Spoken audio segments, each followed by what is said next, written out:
আমার স্টুডেন্ট বিদিশা, ওকে আজকে রেডি করব। সাইড র্যাপিং প্রায় হয়ে গেছে।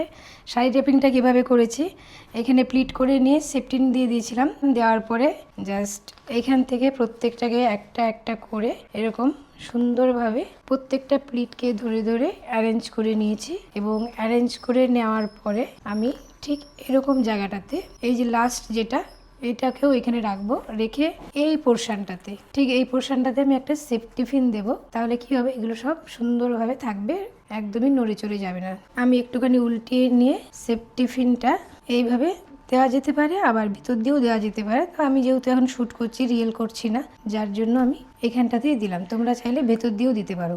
তো ব্যাস, এই জায়গাটা একদম পুরো সিকিউর হয়ে গেল, আর কুচিগুলো এদিক সেদিক সরে যাবে না।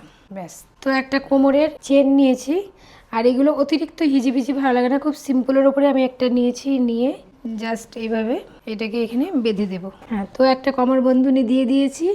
দিয়ে দেওয়ার পরে যেরকম এসছে লুকটা, জাস্ট এই সাইড থেকে এবং এই সাইড থেকে এই হাতটা একটু সরিয়ে দে, ব্যাস। এই তো এই হলো ড্র্যাপিং কমপ্লিট। এখন আমরা হেয়ার করব, হেয়ারের পরে বেস মেকআপ করব। চলো।